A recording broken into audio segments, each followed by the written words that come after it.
హిందూ బంధువులారా అందరికీ జై శ్రీరామ్. ఇప్పుడు ఏంటంటే ఉత్తరప్రదేశ్లో అంట ముస్లింలు అంట వాళ్ళు మన హిందువులని బాయ్కాట్ చేసిరంట. అబ్బా, మరి వీళ్ళు ఏడగొట్టిరు, ఎక్కడి నుంచి ముస్లింలు అయ్యారు, ఎప్పుడు ముస్లిం అయ్యారు, వీళ్ళు ముస్లిం అయ్యి ఎన్ని సంవత్సరాలు అయ్యింది?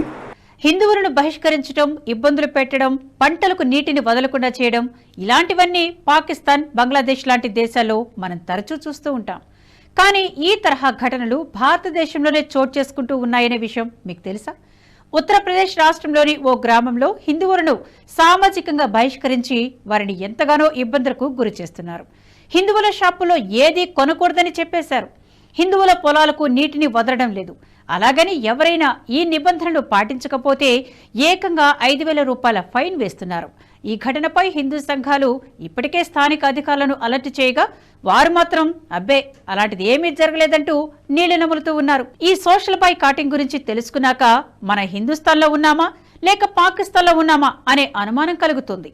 ఉత్తరప్రదేశ్ రాష్ట్రంలోని కౌచంబి జిల్లాలోని పశ్చిమ సరీరా పోలీస్ స్టేషన్ గత కొంతకాలంగా వార్తలు నిలుస్తోంది. జఫర్పూర్ మహవా గ్రామం గురించి సోషల్ మీడియాలో పెద్ద ఎత్తున చర్చ జరుగుతోంది. ఇక్కడ హిందువులపై ముస్లిం సమాజం సామాజిక బహిష్కరణ విధించిందని నెటిజన్లు వాపోతున్నారు. కొన్ని మీడియా సంస్థలు కూడా దీనిపై కథనాలను ప్రచురించాయి. ఇంత జరుగుతున్నా కూడా స్థానిక యంత్రాంగం స్పందించిన తీరు దారుణం. హిందూ సంఘాలు తీవ్ర అసంతృప్తి వ్యక్తం చేస్తూ పోలీస్ స్టేషన్ వద్ద నిరసనకు దిగాయి. ఈ ముస్లింలు మన దేశంలో పుట్టి ఫస్ట్ హిందువులే, వాళ్ళకి ఎవరికో వేరే దేశం నుంచి వచ్చిన వాళ్ళకు భయపడి వాళ్ళు గొంతు మీద కత్తి పెడితే భయపడి మారిండ్రు వీళ్ళు.